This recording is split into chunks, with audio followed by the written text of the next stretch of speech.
at his age.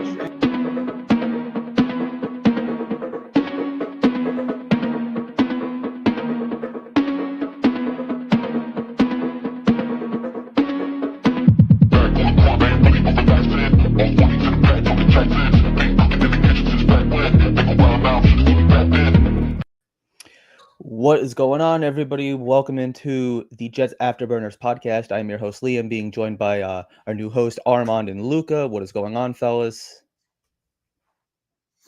Nothing much. Same old for me. Ready to break down some more football. Sunday, big game for the division. Obviously, the Jets haven't beat the Bills since 2023. It's also a chance for the Jets to, and obviously it depends on what happens to the Dolphins, the Patriots game, because they both lost last week. Jets could be in first place with a win, so we'll see what happens. I have some stats that I brought with me, breaking down the Bills defense because I did my preview video, should I say, before the show, so we can get into it. But I'm curious to see if this offense, the defense obviously is another subject, but will the offense be sustainable against the Bills is my main question, because the Bills gave up a lot, but they also put up a lot of points. Yeah, absolutely. But before we get into all that, I just wanted to say, take a quick second here. We use football as an escape. This podcast is, kind of like an escape for all of us to just get rid of like reality for an hour or so. But there's a lot of stuff going on. I'm not going to spend too much time on this, but there's a lot of stuff in the world going on right now. The whole, just praying for Charlie Kirk and his family. Whatever you guys think about him, everybody's entitled to their own opinions. I don't really care what your political views are. You don't have to agree with everything he says, but for somebody to be shot over, a difference of opinion is just crazy to me, man. And somebody lost their son, somebody lost their father, somebody lost their husband, somebody lost a friend. It goes way deeper than that, just like all the stuff that's going on is really just crazy. So, and for people to be celebrating, I think that's just nuts to me, man. So like I said, whatever everyone's opinions are, it is what it is. But, just, I think we need to all come together and just, realize somebody lost their life over a difference of opinion. And so definitely prayers up for that. And then today is September 11th. So, just want to give our thoughts and prayers to everybody that lost their lives on the, fighting the war of terror and lost their lives in 9/11, or their family too. People are continuing to suffer, all the victims of the Colorado school shooting, that lady that passed away from getting stabbed on the train. So we're going to get back into football, but there is like a lot of stuff. And like I said, we use this as an escape, but there is a lot of stuff that I think it's important that we all come together, especially in times like this, reminds us of what really matters in life, But I don't know if you guys want to add to that at all, but that's pretty much as far as I'm going to go with that. Yeah, 9/11 is obviously all big to all of us because we're native New Yorkers and native New Jerseyans, if you want to say. Obviously, it hit more than New York. It hit Pennsylvania. It hit the Pentagon. Obviously, September 11, 2001. But if you look at the same time, my mom and my godmother actually lost a friend on 9/11. Her name was Mara Smith. She was a New York City cop. And what's cool is if you go outside the Cyclone Stadium, Armand, Liam, I don't know if you guys have ever been to MCU Park in Brooklyn, New York. Alongside the wall, it's in Coney Island, is a memoriam to the officers, firefighters, people, first responders who lost their lives. And every time I walk by there, I touch Mara's plaque. So it's a tough day for us New Yorkers, but it just tells us also to band together. Yeah, absolutely. I agree with that. But with all that being said, I think we're good to get back to an escape for a little bit, because like I said, there's a lot of crazy stuff going on in the world. Luckily, we got this show. We got some Jets Bills to get into. Always a very interesting matchup. The Bills become these last couple of years, they really have been a juggernaut. They are the team to beat in the AFC East. The Jets tend to play them hard. 2 years ago today, actually, it's funny, Xavier Gibson was just released, but 2 years ago today, I was at that game, Aaron Rodgers' first game. Everyone knows the story. They're losing, goes to overtime. Xavier Gibson runs it back.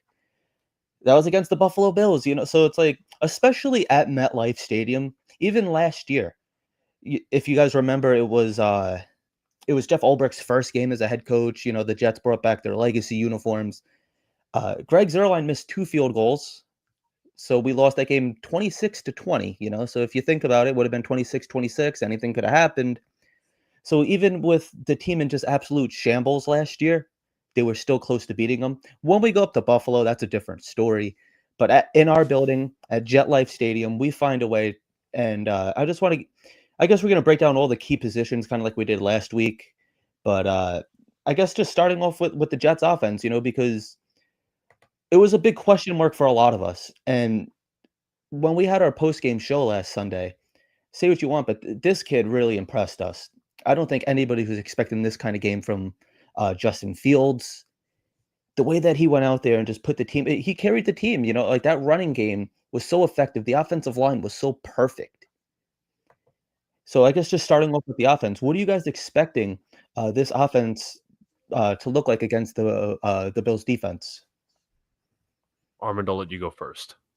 Well, based on what the Bills did against the Ravens and Derrick Henry, the run game is probably a plus for us going into Sunday, especially Brees, because we really, that how Brees ran, and they ran all to the left side away from TJ Watt.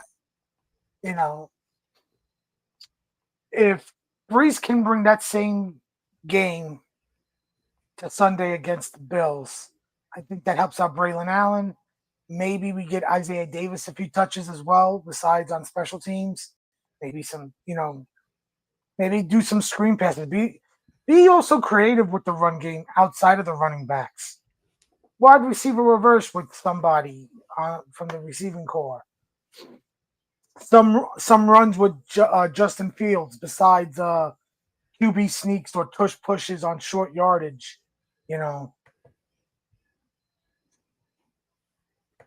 In addition to that, Armand, the Bills, as you mentioned, the run game, the Bills struggled mightily versus the Ravens in the run game. Some statistics here. The Ravens actually had 230 yards on the ground versus the Bills. 169 to Henry, 70 to Lamar. They allowed 8.2 yards per carry. Now, here's another stat. This is more an analytically advanced stat. EPA, expected points added. Now, this is in the running game. The Bills allowed the second worst expected points added per rush in the NFL, which was 0.36. The Jets were, I think, top 10, if I'm not mistaken, because the Jets played the run very well last week against the Steelers. Let's see. Let me find another stat. Here's just the general stat as well. The Ravens had success on 50% of their offensive plays. So the run defense was bad with the defensive line.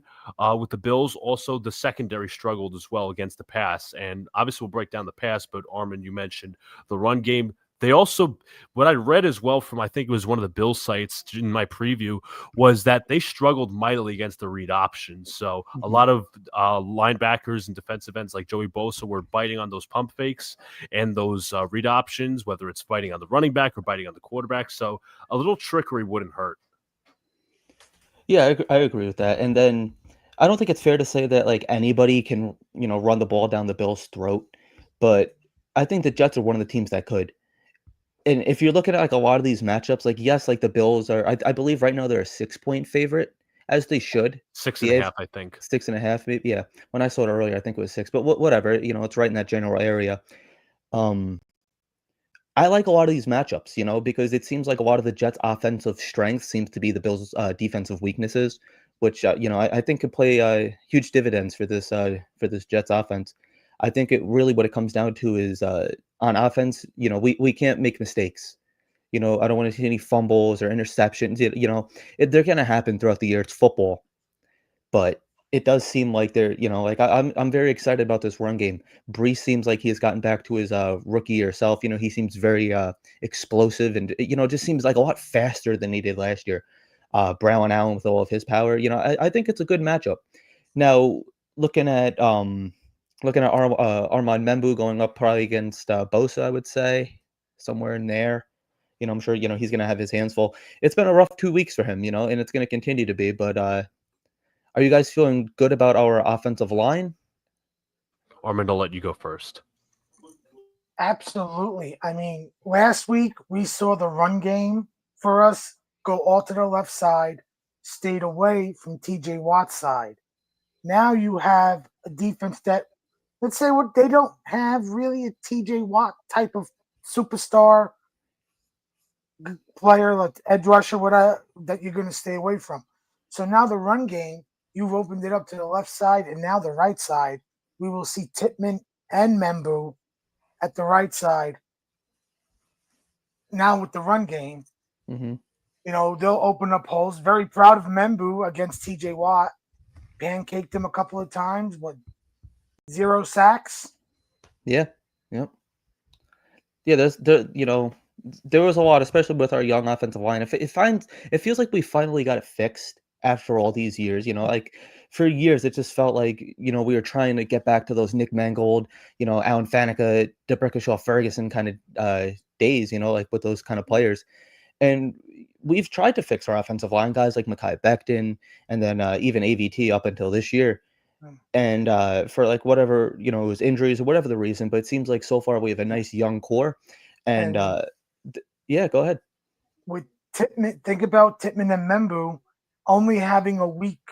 Obviously, Tippmann going to guard, but only having a week to prepare, and how well they played together against the Steelers defense and what. There is something there now, even though they probably practice with each other, with the right side. But last minute, now knowing Tippmann's the right guard for the rest of the season, like they're only going to get better, the two of them on the right side. Now, do you think that they started off like really well? Do you think that was like more of just like that week one rust, for the Steelers defensive line, or do you think that this is something, tangible for weeks to come? It's tangible. It's a combination of both because, since getting rid of the fourth preseason game, we've seen how, how starters are either limited in preseason with games or no reps in games. So it's a combination of playing well and the rust of the Steelers defense. Yeah, I think so too. Luca, what are you thinking?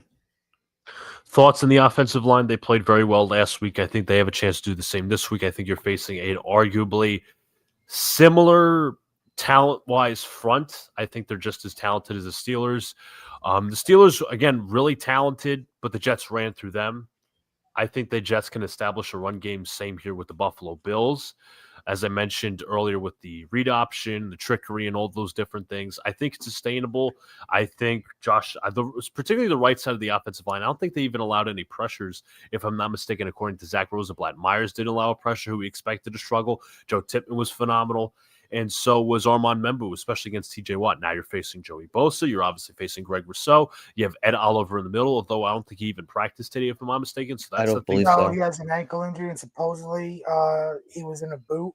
Don't know if that's going to make him miss Sunday. Obviously, we'll see, but that's a thing to keep an eye on. So if the Jets, so they seemed well coached last week with I'm talking about the offensive line.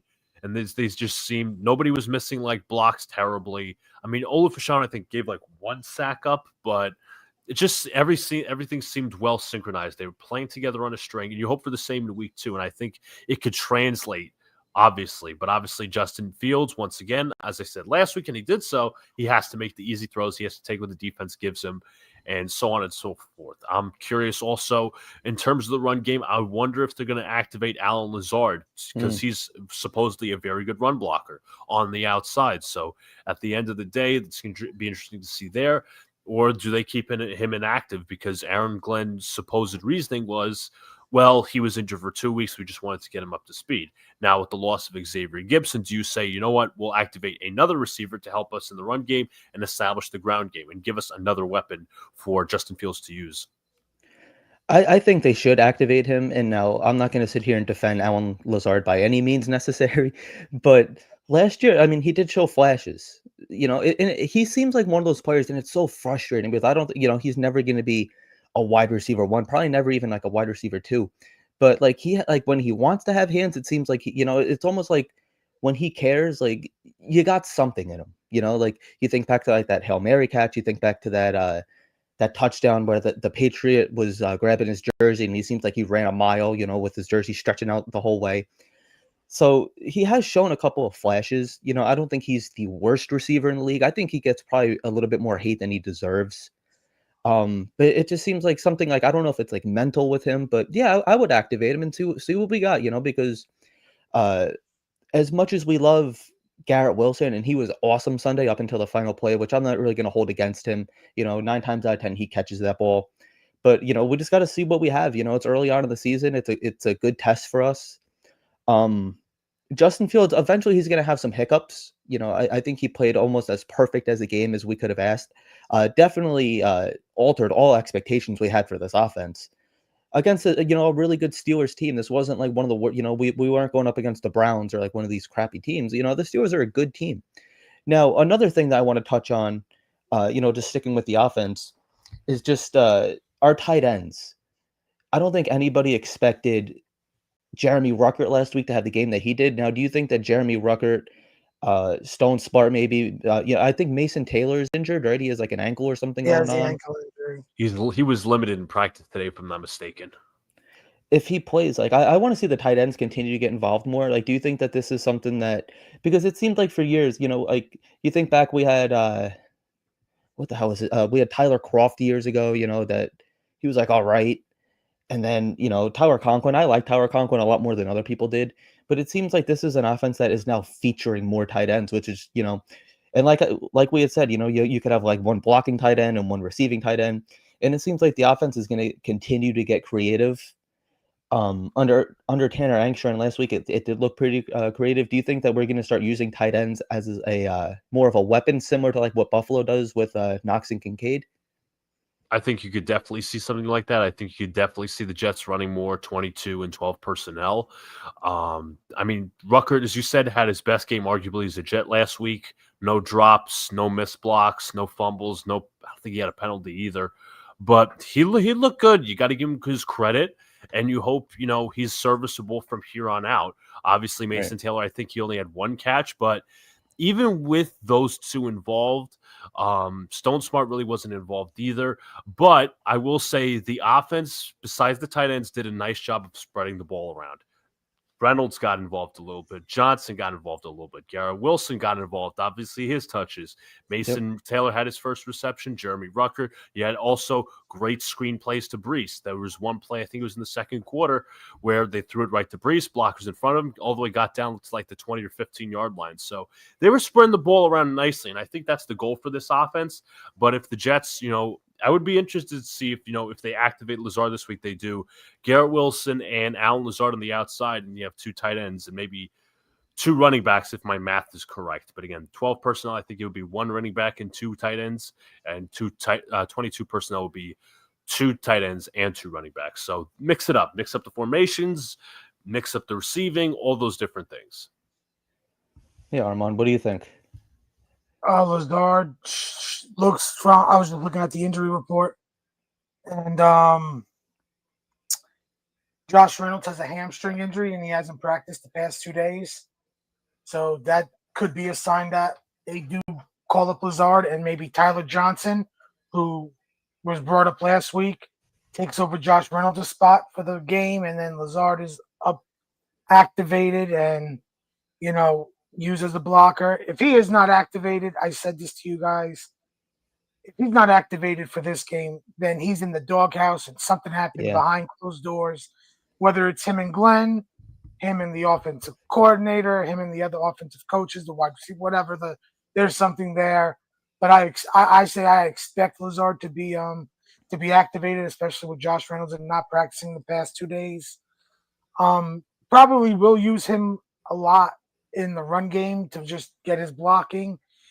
I could see him getting a lot of goal line snaps if you need a big bodied receiver to catch a corner out fade. Yeah. Yeah, I think so. And then, like like we were saying with the tight ends, you see them get continuing to get more involved. And I like this. I like that we're spreading the ball around on offense because, like we were saying last week, it's no secret that the Jets want to run the ball, and boy, did they ever run that ball. They pounded that rock down the throats. But when it came to the receivers in the passing game, everyone was saying, "Oh, it's Garrett Wilson and nothing." And yeah, Garrett Wilson is our star receiver. But it's nice that we do have these second tier players kind of stepping it up, really just adding another another element to this offense, another layer to the offense. So Armand, do you think that the tight ends are going to continue to be featured in this offense? Blocking wise, yes.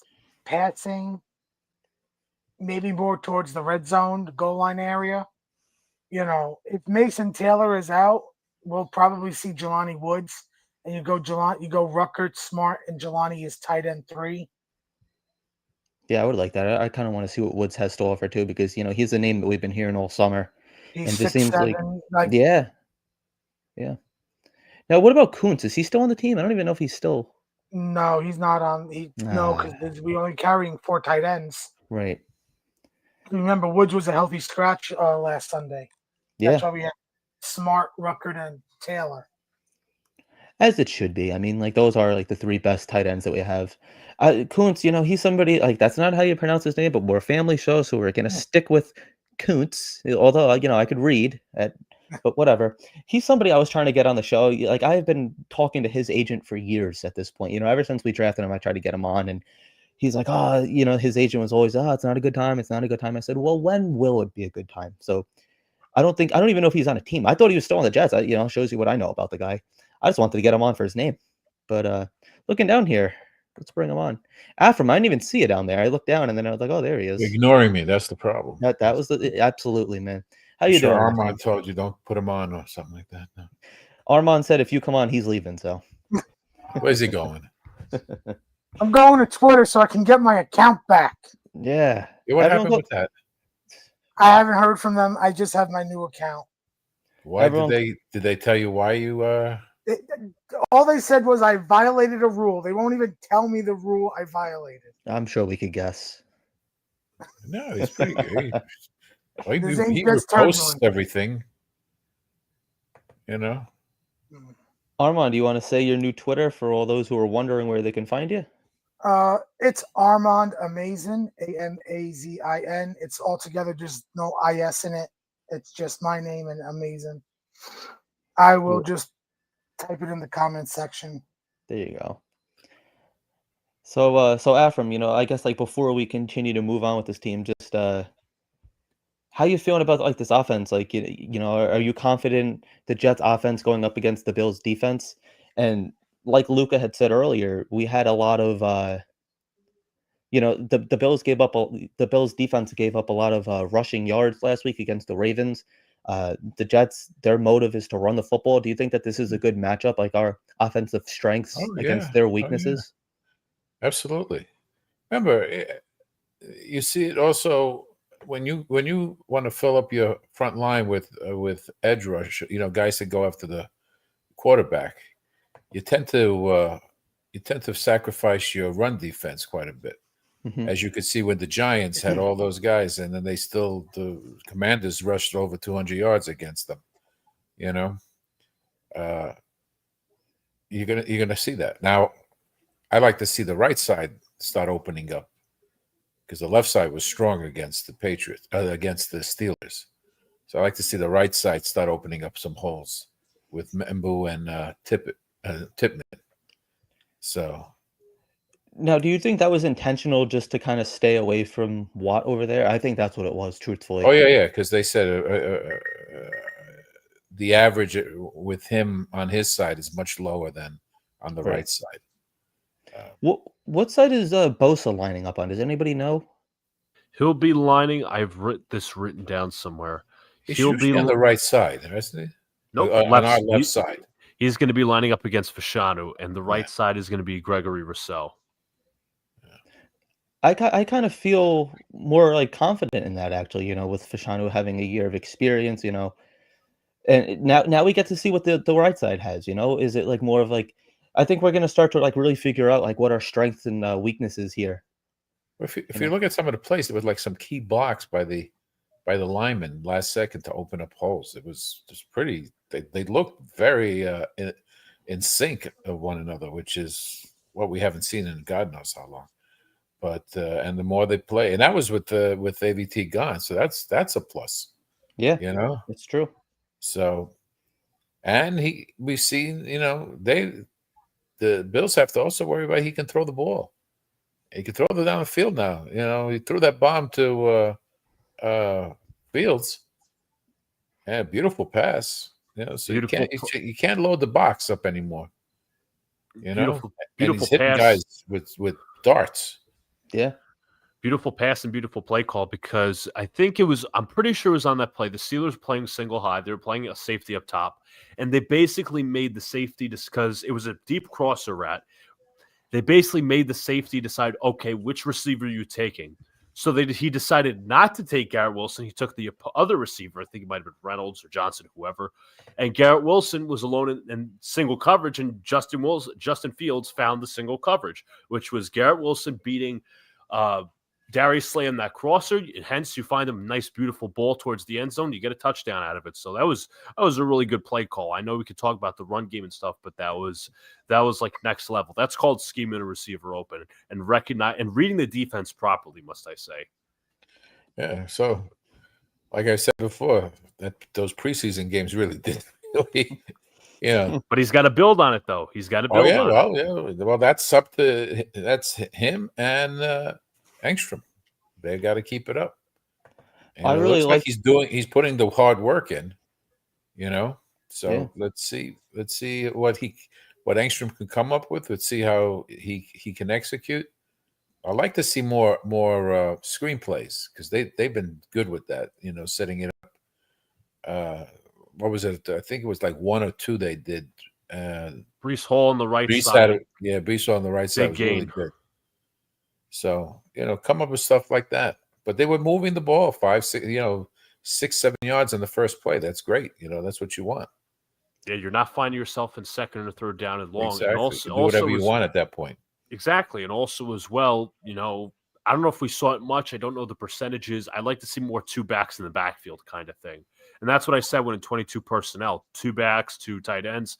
But again, that's something I like to see, 2 backs, throw them off a little bit. I'm sure they did it a little bit, but maybe not as enough as they should if you want to be like really critical. But again, you can't really knock Engstrom too much for what he did last week. No, he's just slowly feeding the game plan. But I like that. Dan wants to go. He's mentioned to hit Arian Smith deep, but I think they're gonna slowly bring him in little by little, because he's still a rookie. Right. They got to put him in certain situations. Yeah, and like I love the play calling. There's one play call that like out of that whole game that I didn't like, and it was like, what was it, 3rd and 19, and like he like ran it right up the middle. Like that was something that kind of like reminded me of like Salah a little bit, or Gase, where like that was like a little frustrating, but that was probably like the only conservative play of that whole game, really. I mean, like other than that, he was like opening up the offense, letting it rip when he had to, dialing up deep plays. It just seems like the playbook, it's just like pages and pages and pages. It's so deep. It seems like, I don't know, like at least to me, that's what it seemed like. I think the first game, you don't 3rd and 19. You just don't want to make that stupid mistake. Right. You don't want to throw the interception. Yeah, or exactly. something. Let it go. Let your defense was doing good against the run, and we'll talk about the secondary later. But why make a mistake? Why put yourself in a situation like that? Or force the ball, and he throws a pick or something like that. Simple, take it, and then and then the punter gets like a 50-yard punt. Yeah. On the play too. Everyone say hello to Elmo. Hello, Elmo. Hi, Elmo. Yeah, what do you guys think about Gibson being off the team? Like, I think it's like really about time. Like, you never want to see anybody lose their job, but it's just like constant like mistake after mistake with this guy. Yeah. Well, I think he, I'm going to take Glenn's word on it. It wasn't just that; it was a series of things. So he must have done some things during practice, and it just built up, and it got to the point where we just can't keep it. He's become a liability. I think the experience was the only thing that kept him in the team, based on what else they had. But now they're forced to just go with a rookie, or what he brought in. What's that? Isaiah Johnson? Isaiah Williams. Williams. So we'll see what happens then, and that would be for probably punting, right? Because did they mention anything about the other guy that got hurt? The kickoff, Kene and Wongwu. I'm pretty sure he was a DNP. He didn't practice today. Yeah, but they didn't rule him out as the kickoff return. No, not yet. Yeah. I like. Where's the comment here? I like this comment from Danivore. I wonder who that could be. I have no idea who that guy is. Just talk. Yeah, looks very handsome from what I can see in the picture here, though. But I really, I agree with this, because it just looked like Fields like really did come into his own. Like, he just looked like he was like playing so free. He didn't look like he was thinking at all out there. Like, whatever play call was dialed up, he knew exactly what the assignment was. And I mean, like, yes, we saw that last year with Rodgers, but to a lesser extent. What is? Yeah, I think that is his name. Only Dan. Danivore. He's the Danivore now. Along like Josh Reynolds' hamstring injury, hasn't practiced the past 2 days. The hamstrings suck too, especially early on, because like they tend to linger on throughout the season, so that really could become a problem. I'd like to see Arian Smith back there a little bit, hopefully he catches it. That's like the biggest concern. But yeah, he's been good. Yeah, I think in preseason, so. They said he's putting the hard work in to make sure he's catching balls. So, listen, whatever we thought during preseason and all of this has not it's gone out the window. It's gone out the windows, right? It hasn't come to fruition. We thought a lot of negativity on the offense. This guy's not going to catch shit.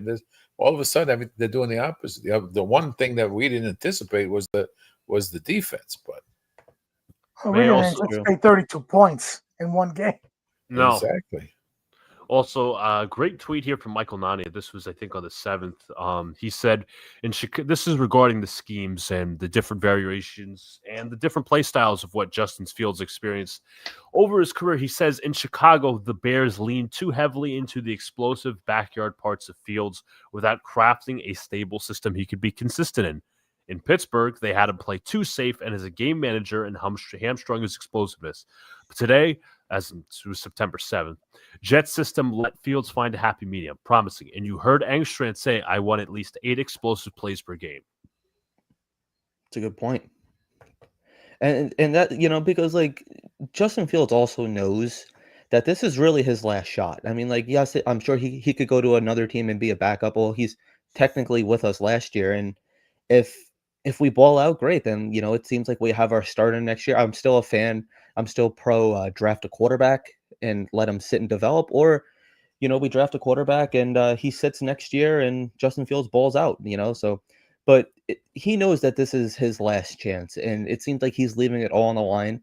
But it just seems like he matured a lot, going from looking at him playing in Chicago to playing with the Steelers last year, where I don't know if it was just, I'm sure it's probably a gray area, a little bit of both of him, with his inexperience and struggling.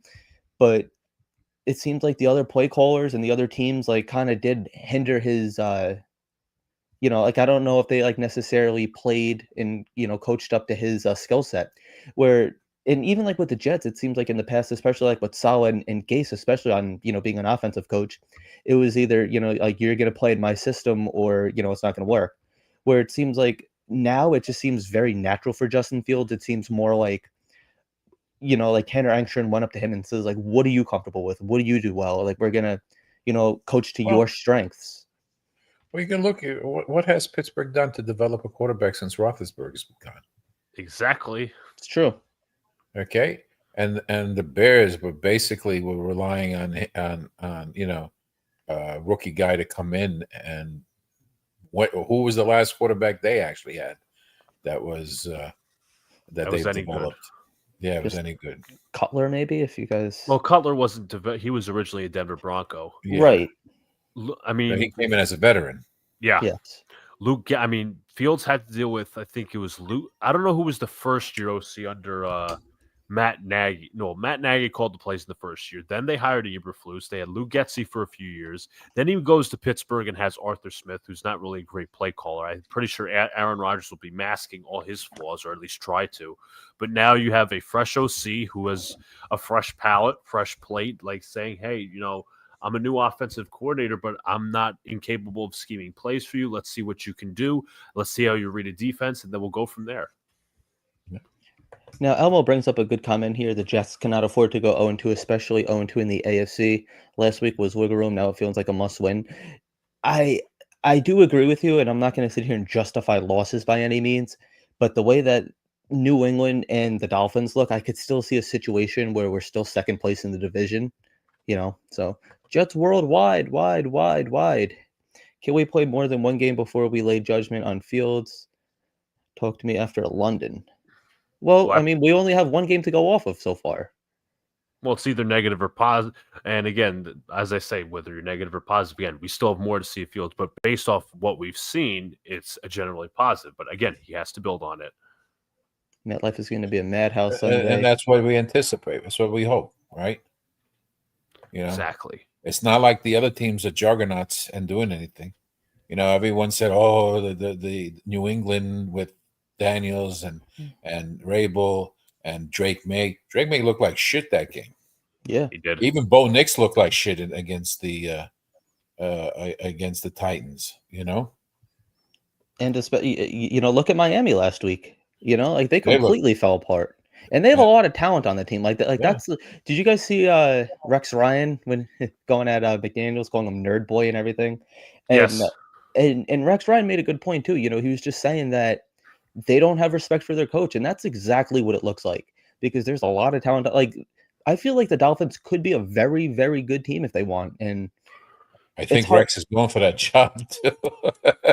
I'll be honest, I would not be stunned if McDaniels is back in San Francisco next year.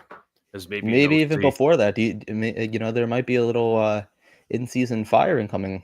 That defense got completely torn down. Not to say Chris Greer's done a good job. He hasn't. But you have Tua turning over the ball a couple of times. Tyreek Hill's unhappy. The defense got torn to shreds by Daniel Jones out of all players. So, again, as Armin said, I think last week, he wouldn't be surprising if they were last in the division, but we have to play up too. So, yeah, somebody mentioned him. Yeah, somebody mentioned Rex. And look who their backup quarterback is. You can't trust Tua to stay healthy, and that's not just all on Tua. That's the offensive line. Zach Wilson's their backup. If Tua goes down, they're cooked, and don't be surprised if by the deadline, if they're out of it, Tyreek is traded. Would not stun me at all. I love the talent, but I don't want that head case over here. I really don't. Kansas City. He's not going to come here. He'll either go back to the Chiefs, or surprisingly, I'll say this: I wouldn't be surprised if Buffalo went for it. An in-division trade? I wouldn't. Would it surprise you if Buffalo offered their first round pick? I mean, no, but would Miami? But would Miami want to do that? Let's just say Pittsburgh also offers a first.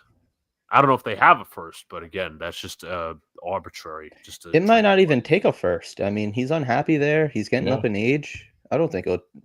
Because it seems like the in-division tax, it might cost them a first, where it might cost Pittsburgh, let's say, 2 seconds or a second and a third. Yeah. Anyway, just reeling it back into the Bills here. Oh my God. Aaron Rodgers is in the chat. What a star-studded chat, huh? You know, we got the Danivore, we got Jets Worldwide, Rex, Elmo, now Aaron freaking Rodgers. Like, you know, Afterburners exclusives here. You know, we got all the Afterburner legends in the house. We also got a king in the chat. We got a king, yep. Yes, we do. Adirondacks Fly Guy. Tyreek would be a third at best. That's what I'm thinking. You know, what is he, 31 years old, I think now? What's his contract too? I'm sure it's hefty. Did they? Am I wrong to say they gave him a contract extension of sorts? I don't know. Well, he's all ours now. No, you're still with Let's Talk Jets, right, Afram? Yeah. Yes. I think was said when I in my office. Yeah, what's going on? Like, we're not good enough for the office, or are they not good enough for the couch? My couch is more comfortable than the office. That's what we're all about here. You know, we want everyone to be nice and comfortable. We want the pictures in the background on the show. Exactly. So Tyreek's in the last year of his deal. His base salary is $29 million. He's owed 51 next year. Armin, it's actually second to last because 2026 he's a free agent. But next year, you're good. But it's all right. But after this year, there's a potential out in this contract. Yeah. But do you see what they have to pay him next year? $29 million. No, look closely. Oh, $51 million cap. There you go. Yeah. Do you see in 2026? You see his guaranteed salary says 0. Yeah, and then they just have void years after that. But yeah, they can. Their dead money is 15. They recoup 36, so they can get rid of him, and just have to eat 15. Armand, do you like testing couch? I think they will. They probably it's just time to walk or trade him this year, like you said. You know. Anyway, that's reeling a lot of money in. to pay for a guy, and you're not going anywhere. Trying to reel back in over here. Huh? Trying to reel it back in. No, it's okay. Screw Tyreek Hill. I don't like him anyway. That's why Quinn Williams, stiff-armed him to the ground a couple of years ago. That was the best. Yeah, I love that. It really shut him up. Threw him like a rag doll to the floor. He's, talk about somebody that had a good game last Sunday. Quinn Williams, I don't remember who posted it. Somebody posted it on Twitter. He was everywhere. Somebody posted all of his highlights. And so quick too, he's walking. As soon as they run, he's turning right around quickly and just, going right for the legs. I love that kind of stuff. He seems like another one. He's poised for another, I don't want to say breakout year, but he's poised for a very dominant year. Kind of this is what we should have gotten from him. I see Armand's laugh. Is this true? Is this Armand? Is this how you got your account suspended? Dan's on point today. Yeah, it's a family show, so we don't want to say it, but I think we were all thinking that. I was gonna say, in response to your thing, Liam, Harrison Phillips is the big time stabilizer for this defensive line. There hasn't even, you could argue, Quentin Jefferson wasn't as good. I mean, he was good with the Jets, but he wasn't as good as Phillips, and you could say the same for Javon Kinlaw. Not to make excuses for Quinnen, but he had a down past 2 years. He's got a stabilizer defensive tackle, which either Phillips will take on the weakest matchup or Quinnen Williams will be taking on the single coverage because Phillips will take the double, or the Jets obviously could throw in blitzes whenever the hell they please. So, yeah, as long as you have good partners around you, you could obviously succeed. You obviously like him to create his own one-on-one rush. But he had a good week last week. You really can't say bad about anybody in the defensive line last week. Jawan Briggs was impressive. Jermaine Johnson was phenomenal. Yeah. Will McDonald had 2 sacks. Solid. That bull rush. He made Broderick Jones look like an idiot. It was it's not hard to do that. He does that to himself a lot of times. Oh, that's what we all said. They killed us on that. I wanted it. Yeah, we lost Broderick Jones, and now we end up with McDonald. And look what McDonald did compared to Broderick Jones. Exactly. Put him in the spin cycle. Yes. How good was it to see Jermaine Johnson back? He played more than I thought he would, and I think he was a lot more impressive than I thought he would be too. Especially coming right off that injury, he looks like he didn't miss a beat. And, just think he's only going to get better from here. Him and Will McDonald, we didn't really get to see that too much last year, obviously. But I think that this is going to be a very fun pass rush this year. Even maybe kind of unpopular opinion, but you sprinkle in a little Michael Clemens, see if, He was in on some plays too. Yeah, see, maybe with this new system, if he's learned anything. If not, then, he could probably kick rocks too. But I like Michael Clemens. Like, coming out of the draft, I was so excited because of like how sick and twisted he is. I don't remember. It might have been Connor Hughes. One of the reporters asked him like what he did, because everyone has like this big draft party. Like, once you're drafted, he goes, "No, I sat in a dark room and thought about like hurting quarterbacks." And I'm like, "Oh, hell yeah. Like, bring it on." And then, he really probably just sat in a darkness retreat, maybe with Rodgers, and thought about like penalties. Maybe, I don't know. But Yeah, he hurt the Jets fans and his teammates with the penalties. Yeah. You know what I did like though? A couple years ago when he tried to fight Deion Dawkins in the tunnel, that I love And that. That's gonna be fun this Sunday. Then Robert Saleh just walks right by him. But what was I going to say? Remember it was same year, 2023, Jets were getting their butts handed to them by the Cleveland Browns. It was on Thursday Night Football. And then Michael Clemens was like flipping every fan he saw. Yep. He was like, oh, it was like, wow. It was wow. But all jokes aside. Yeah. I mean, unfortunately, when he first came up, he was looking good. And then they make him put on all that weight, right? I think that's really what did him in. And to be a defensive tackle, and they still put him on the edge. So he was slow and he couldn't do anything. And now, I guess he had to lose some more weight now to bring him back. Let's see what they do with him. Right now, I think he's just a backup, which is fine. But, I mean, it's not like Saleh did him any favors, Yeah, definitely not. But just getting to the Jets defense here. Well, I guess we're kind of sticking with it now since we already got into it. Looking at the Bills' offensive line, Deion Dawkins is somebody I absolutely cannot stand. I hope whatever we do, we're just throwing everything in the kitchen sink at this guy. I want to embarrass him. I want to embarrass this guy more than Josh Allen, more than anybody on the Bills team.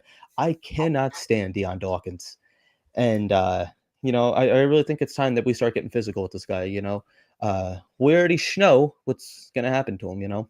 That's the way I'm looking at it. I tell you, if they keep that middle tight, where Allen can't run up the middle, and let McDonald and Johnson, collapse the pocket, then he's, Allen's, it's going to be rough. He's going to have to win the game by passing it.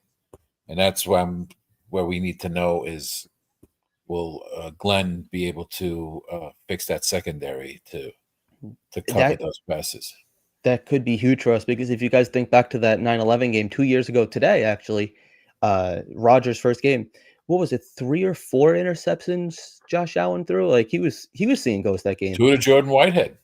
Yeah, Jordan Whitehead. 3 to Jordan Whitehead. 3 to Jordan. That's right. Yes. And he also, in the fourth quarter, he fumbled. I think he was either Clemens or Quinn Williams, like, hit him from behind. The ball came out. Clemens recovered. There was like a bunch of there was a scrum right after it, but the Jets had recovered. It was like 4 or 5 turnovers, if I remember correctly. But to be fair to Deion, the Bills have gotten the better of us. So we again, Liam, you're absolutely correct. We have to take it to Dawkins this Sunday. And I will say this, right? I thought the team, for the most part, last week came in prepared. I also thought they were physical. They were not soft. Yeah, no, I like that too. And like, I want to see that physicality continue. They look coached. Yeah. That's the biggest thing. For years we were saying, like they looked unprepared, like uncoached, like they didn't look outcoached and they didn't look like they were unprepared. So, everything else, I think it's like a game by game basis, like things are going to happen in a game. That's just the way it is. But if they believe. So Josh Allen on the Monday night game on September 11th, 29 for 41, 236 yards. He averaged 5.8, 1 touchdown, 3 interceptions, sacked 5 times, a QBR of 56.7, with a total rating of 62.7. The Bills rushing as a whole 22 carries, 97 yards. They averaged 4.4 yards. James Cook had 12 carries for 46 yards, averaged 3.8. Josh Allen had 6 carries for 36 yards and averaged 6 yards a carry. And that was against that defensive line, which was like a sieve. Now, do you guys think that like maybe we should, I don't know, one of the linebackers, either Sherwood or Quincy Williams, like maybe stick a spy on Josh Allen? Absolutely. Right? Absolutely. I'd go with Sherwood because Quincy had that very costly penalty for us last week. At the same time, that I'm not one of those fans that like ever roots for injuries, but like I kind of want Quincy Williams to crack him a couple times and like really rattle him, just kind of get him like in his head, like I want him thinking, like as he's like going off the line, the refs will throw the flag. Yes, and it's like he's a superstar quarterback. I didn't say late hit. Spying anybody, I'm spying Sherwood. Don't forget what about Josh the guy Ball, Marcelino McCrary Ball. Yeah, to just be spying him. I don't know how good he is to spy him, but I will say about Josh Allen, he'll sell a few. He'll try to sell a few to the referees. He's kind of soft. Yeah. I just don't want to over pursue right. Allen. Exactly. But if you got a guy that's there, is just gonna, prevent the lane and let your edges come in. That could be a big help. Ball has a calf injury. He was limited in practice yesterday. Interesting. And he did do a full practice today, so that was good. Okay. This is what I want. 3 linebackers on Sunday. Yes, on our defense. I think we need all the help we can get. I mean, outside of Sauce, everybody in that secondary was terrible. Absolutely terrible. Clemens could beat the crap out of a ref for entertainment. Yeah, that would be entertaining. But like when Josh Allen is going up to the line of scrimmage, I want him thinking like, I got to be careful of 56 because 56 is going to knock me on my tail. So, absolutely. What is Danivore saying here? Have a feeling based on actually nothing Josh Allen may tear his Achilles due to me thinking out loud. Oh, that would suck. Take the 15, right, Dan? Take the 15. And Danivore just jinxed the Jets. Yeah, thanks, Danivore. Yeah. No, I mean, like now Allen will have like a 20-yard rushing touchdown on the defense. He'll throw 400 yards now. I mean, like I don't ever want to see somebody get hurt, especially like an injury like that. I do. Okay. Hey, listen, this is my if it's against us, I do. This is my show, and I got to be somewhat professional here. Yeah, we could talk after the show, and we'll really get into it. Can we move Stevens to safety? Yeah, like I'm not completely against that. I'm not either. But he is your last line of defense, though. I mean, sure, he probably would have a better idea of tracking the ball because obviously you're further back and you get to choose, depending on the scheme, which receiver needs to be doubled or which cornerback needs the safety help. It would be less pressure for sure, but it would kind of be like more pressure because he's your last line of defense. And if you screw up, you're screwed. But at the same time, I would not be opposed to throwing Azariah Thomas a corner. If Stevens continues to suck halftime or even during the middle of the game, Stevens, you're going to either be moved to safety or you're done. Yeah. Azariah Thomas, you're in because I would rather have Thomas learn. The way they talk about him, Stevens, I don't think that's going to happen. They gave him, they believe in him. They paid a lot of money. Let's see what happens this game. Let's see. Let's see what the secondary happens this year. I said we should limit his role and like keep him away from coverage and have Thomas just be let the coverage guys be Carter, Thomas, and Sauce. Use Stevens in the box against the run and on blitz packages like a linebacker. Now, if we do move Stevens to safety, do you guys still want to keep Tony Adams out there, or it would probably be he'll be a healthy scratch, or he's cut off the team. Someone had a breakdown of that play with the Skoranek or whatever his name was, the first touchdown. Yeah, Ben Skoranek. That Tony Adams was the center fielder there. He played too far back. Mm-hmm. And he was terrible. Michael Carter anticipated that Adams was going to pick him up, and then he turns around and looks and points at him, and because he came in too late, he couldn't do nothing, and then Carter had to chase after him. It was just a broken down play. Well, let's also great mention Afram, because on the same drive a few plays earlier, maybe even a few plays earlier, third down, the Jets had the Steelers in third down and long, and Rodgers dumps it off in the flat to Metcalf. If Tony Adams takes the right angle, that is Jets go off the field, the offense gets the ball, the Steelers are punt. But no, he takes a stupid angle. He goes for the lazy arm tackle instead of wrapping him up, takes a bad angle, and DK Metcalf not only gets the first down, but plenty more yards. And that would eventually put the Steelers in the red zone, and they would score a touchdown out of it. If Stevens does go to safety, do you guys maybe see Stiggers coming up to corner? That's a possibility, sure.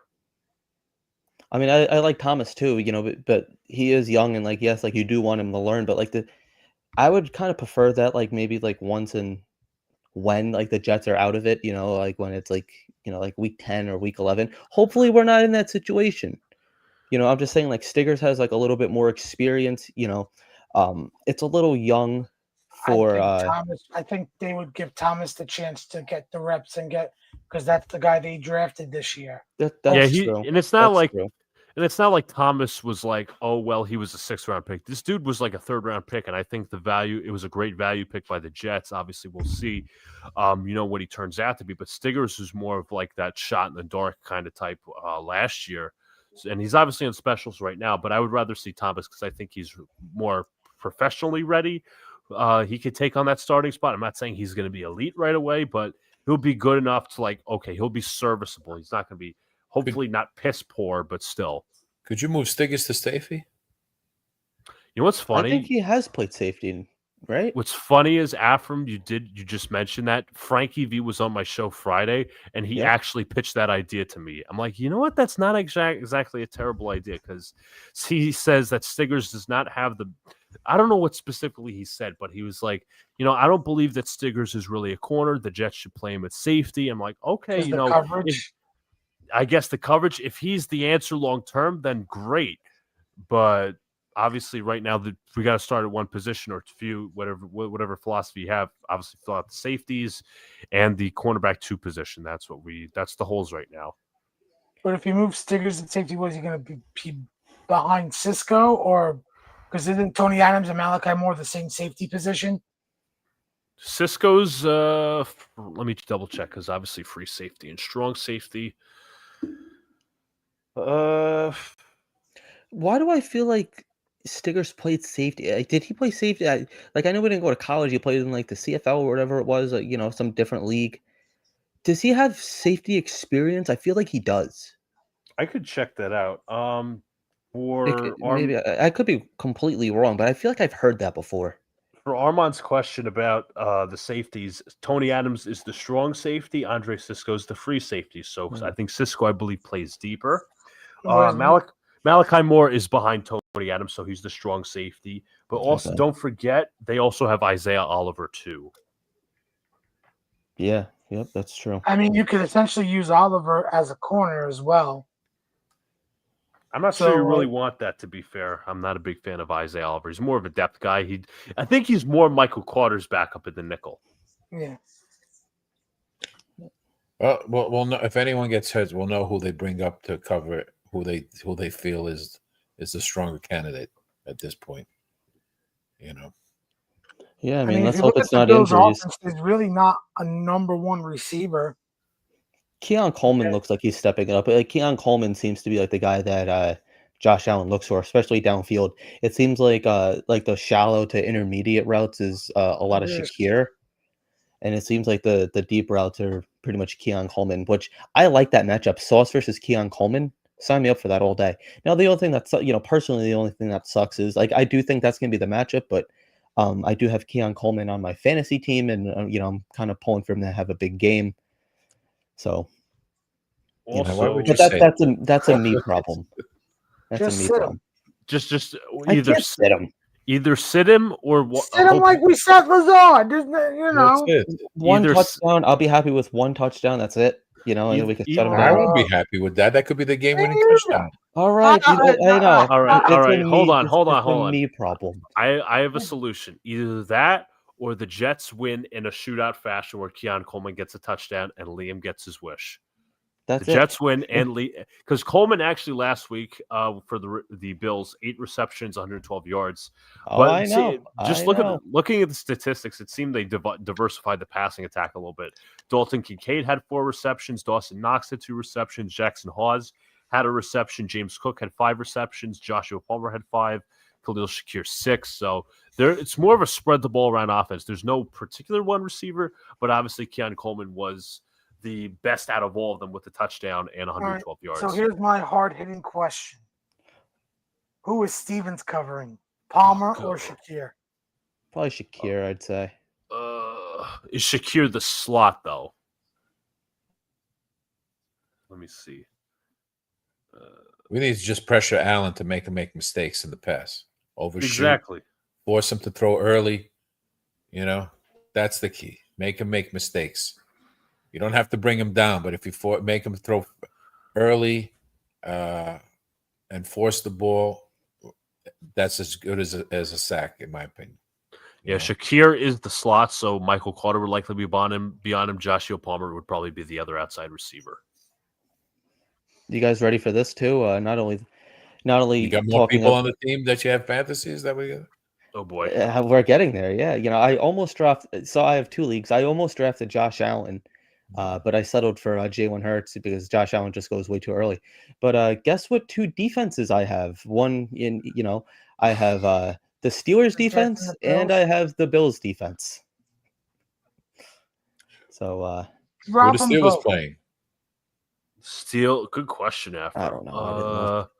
The Steelers are playing the Seahawks. Seahawks are coming off a loss and they have Sam Darnold, so maybe they give him some ghosts.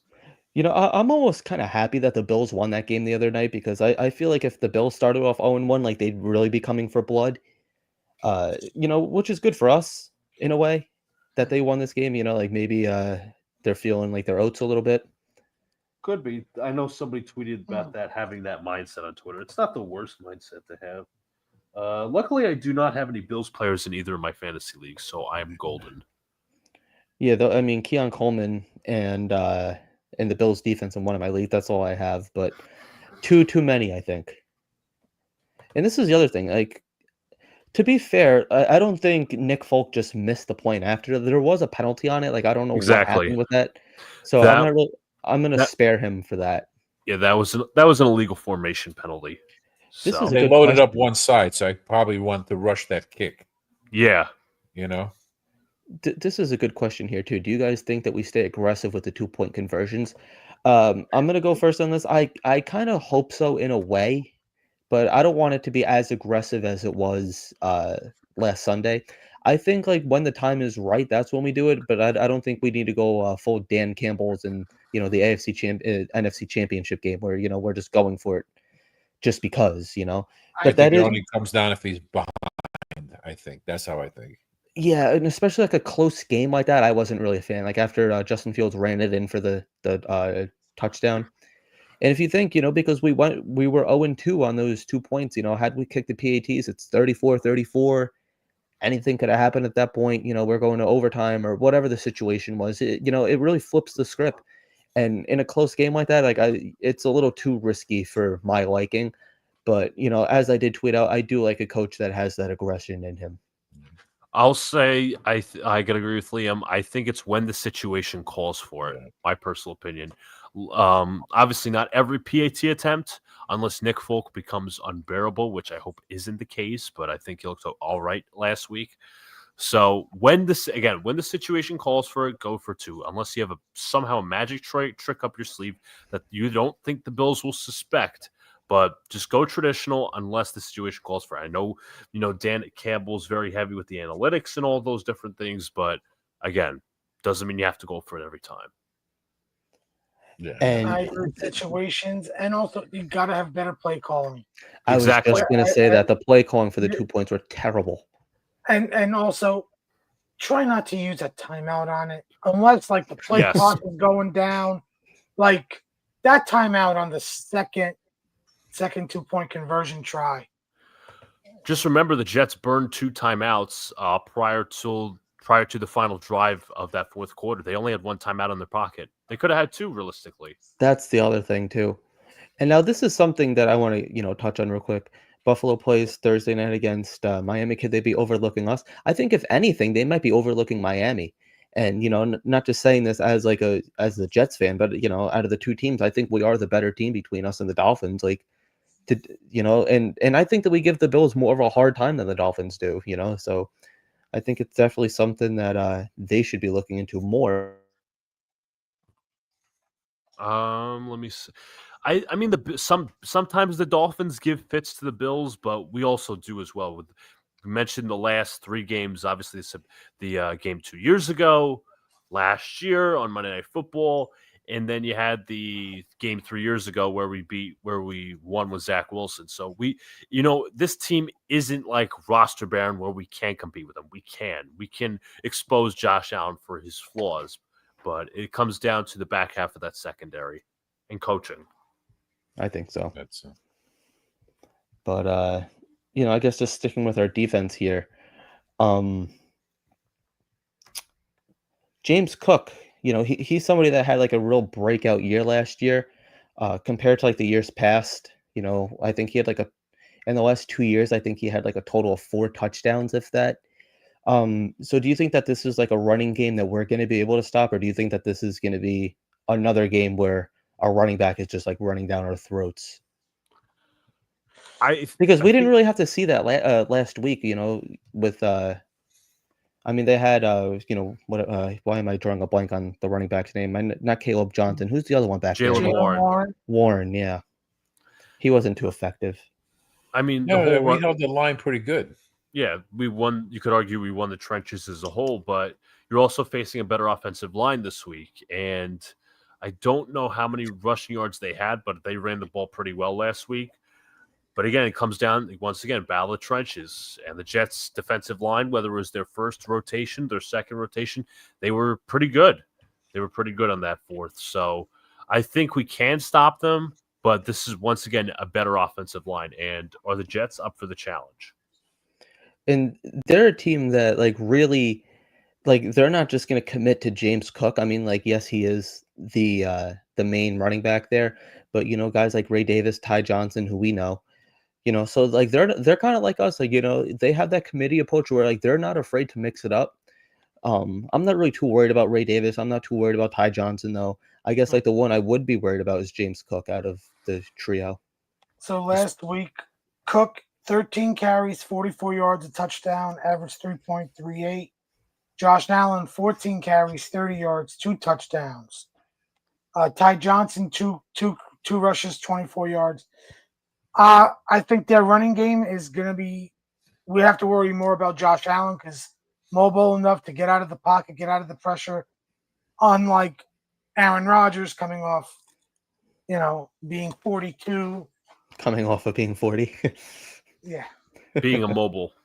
Yeah. And, what a fall I think that's the run him. game for Buffalo that worries me more is Josh Allen. I think so too. The escapability and Yep. getting downfield, especially at his size.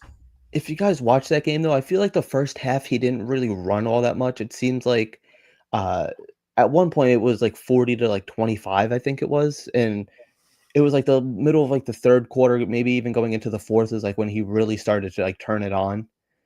But he seems to only run when he knows he has the hole open. Well, you got to collapse. You got to collapse the pocket on him. Right. And if we could find a way to do that, then. Well, you collapse it inside with Phillips and Quinnen.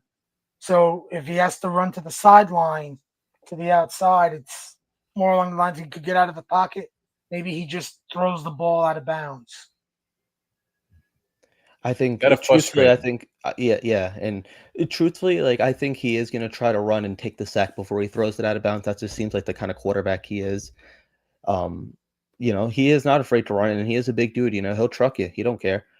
But if we could, I would definitely, blitz a lot. I think that's one way to really get at him. especially because like he doesn't have that elite wide receiver. Like it would scare me a little bit more if like Diggs was still, like Diggs was there or somebody like that. But their receiving core is really not all that great outside. I mean, even Coleman, like he's not my wide receiver one in fantasy. He's one of the guys. He's a piece, which I think is what he is on the Bills too. So if we could find, if Sauce can just cover Keon Coleman, and then we kind of tolerate Palmer and Shakir. If we could blitz, and really send that defensive line and get in his head, I think that's really like the strategy on defense to win this game here. We also got to be conscious of Kincaid because he likes to throw it to the and tight end Knox, as well. the two tight ends. Yeah. But that's something that like I want to see us doing too. Like I really want to continue to get like Jeremy Ruckert involved. He's back with his college quarterback as well. Like we were saying, like how much of a how good it was to have Josh Myers and Garrett Wilson playing with Justin Fields. Don't forget Jeremy Ruckert was a part of that team too. He was indeed. Oh yes, he was. What was it? It was Myers, it was Garrett Wilson, Jeremy Ruckert, and Justin Fields. The Ohio State. I don't know if you call it quintuplets. I think 5, whatever. We also had JSN. I was saying more so for the Jets. Yeah, but just like something that like we don't really get into is like special teams here. But like I feel like last week it was a big storyline, especially like with Boswell kicking that 60-yarder. Bass is out with an injury. I forgot about Bass. He was my kicker in fantasy, and now he's gone. But he has an injury, so like I'm not sure their backup's name, to be completely honest with you. Matt Prater. Special teams. Do you think that's something that we should be like kind of like on the lookout for? Apparently, according to like people who analyzed the All-22, there was a lot of open holes for the returners to run last week, especially Xavier Gibson, who's no longer on the team. But it seemed like the special teams did well last week in terms of the blocking aspect. But I'll tell you what, Austin McNamara also did a very nice job with the punts. Yeah. Like that last one. One half. I mean that's credit to the offense. That is credit to the offense. You don't want him punting like 17 times, but still you want him, having a good leg and kicking it out. He was good in the preseason. He's good right now. Let's hope it continues because, I mean, last year we had Morstead. Then obviously, like a few seasons ago, was Braden Mann. Let's just continue with McNamara doing good punts. Yeah, and then hopefully Nick Folk could I think he could definitely hit like still a 50-yarder if he has to. For sure. He I don't know if we mentioned last show. He definitely looks bigger. Yeah, I was calling him. I was like, are you guys sure that he's not the thicker kicker? It's been him the whole time. As long as he can kick, doesn't make a difference. Make the field goals when it counts. That's it. And hopefully we don't have to punt as much. Yeah, well, I think we did a pretty good job at that last game. Yeah. So hopefully that continues. But so I guess now that we've pretty much like covered like every aspect of the team, like what do you guys think the biggest concern, I guess, on offense and defense is for the Jets going into this game? I guess I'll start off with Luca. Defense, I'll say the secondary. I think that's an easy one. Outside of Sauce. Offense, didn't really have a concern. I just want to see if Fields' passing attack is still sustainable. And I'm wondering if the Bills are going to blitz a lot. That's, I think, a main question because I don't know if the Steelers really blitzed a lot last week, but Bills are going to come at you hard with their linebackers and their defensive ends. So look for Matt Milano. He loves to hit the Jets hard, especially when he broke Mike White's 6 ribs. But overall, I'm looking for the Jets to see how they handle the blitz because I'm sure Sean McDermott's going to throw some interesting, unique stuff in terms of coverages, disguise coverages, and blitzes in there to challenge this young offensive line. Armand, what are you thinking? So Luca's spot on with the secondary, but I'm going to say the linebackers against Knox and Kincaid because tight ends are still like these two guys are better than Freiermuth the other tight ends on the Steelers Johnny roster. Smith. That is You know, Smith, these yeah. two guys are very good. I want to see what Sherwood and Quincy do, and the rest of the linebackers, McCrory, Ball do. Is it Sherwood or Quincy that spies Allen? That's another thing. Do we play three linebackers? It's the other thing. I think if you're playing three linebackers, one of them is spying Allen. I think that's probably the best. Offensively, wide receivers outside of Garrett, Tyler Johnson, Lazard should be activated. You know, especially with Josh Reynolds and his hamstring injury. You know, step up, especially also special teams. The new returner that we got that's taking Gibson's spot. I'll go there. Yep. Yeah, so there's definitely, a few interesting matchups. Afram, what are you thinking? Secondary, like everyone else. I like to see more tight end use on our end to keep the defense, the linebackers, and keep them honest instead of trying to blitz us and all that. So I want to keep them on their toes, and hopefully we run the ball and we maintain ball control and the time clock. Keep them on the field as long as we can, tire them up. This way our defense comes in fresh. Yeah, I think the same thing, especially like everyone's been saying with the secondary. I like this comment here too from Jets Worldwide, Snowball. We just can't beat ourselves. I think we did overall, to a sense, a pretty good job of that last week. I mean, I obviously outside of the fumble, which that is like the definition of beating yourself. But that problem no longer exists for the Jets. That player is long gone. Now actually still be playing at MetLife with the Giants now, as Armand told us earlier. But that's the other thing. It's just like, besides not beating ourselves, I want to see if what we saw last week from Justin Fields in this offense is sustainable. Is this offense here to stay?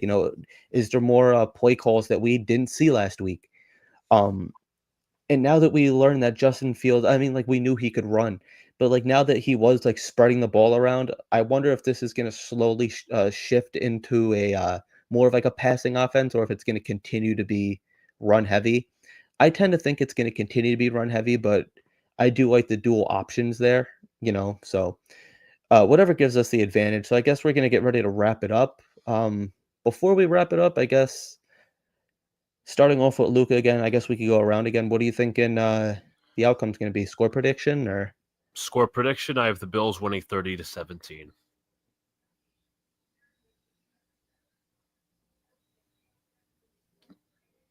That was my final prediction, but final thoughts. I hope last week's offensive performance continues this game. Also, what's the team's mindset? Do they play soft? Do they play hard? No, interesting too. John Simpson actually had a quote for Antoine Staley, because he actually wrote an article recently. I would bring up the culture real quick. Let me pull up the tweets. He basically said, Armand, what are you thinking? I got it. Real quick, John Simpson on Aaron Glenn's culture. He will call you out in the meeting room. It is definitely a different mindset, and you got to be on your SHIT when it comes to it, because he's on it. My final score, I'm gonna say Buffalo 34, Jets 27. I do think we see some sort of the Jets offense putting up points again, like they did last week. But just Josh Allen is too much. Play hard. Don't play dumb. No stupid penalties like Quincy last week. I don't know if you guys can hear me. I can't hear anybody. I don't know what is going on. Can you guys hear me? Yes. You don't hear us? I don't know what's going on here. If it's me. Earth to Liam. Hold on. What's going on here? It's the shoddy equipment you're using. It's the stuff Dan gave him. I'm saying 31-28 Jets. I'm the lone wolf.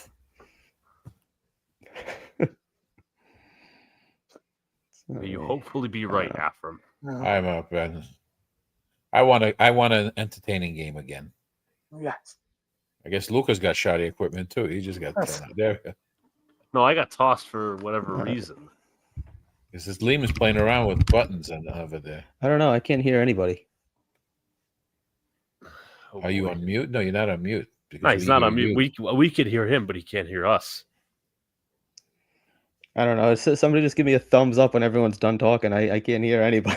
Let's right, talk well, about I'm going to him. say that. Well, the Danivore's back. I don't know.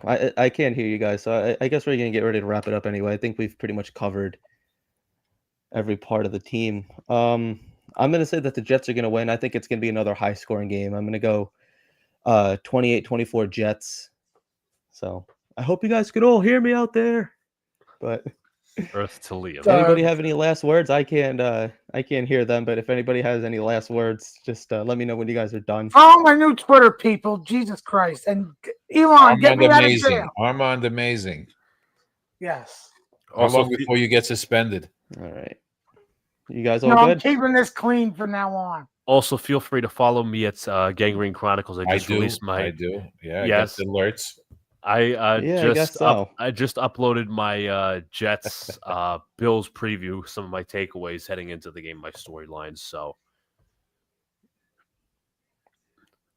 all right, everyone.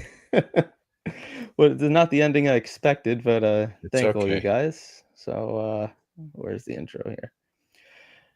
All right, everyone, have a good one. We will be doing another post-game show on Sunday night. Probably get a quick video in, maybe a little halftime reel at some point and just see what's going on. But thank you guys for watching. I got the Jets. Let's go. Have a good one. Be good, guys.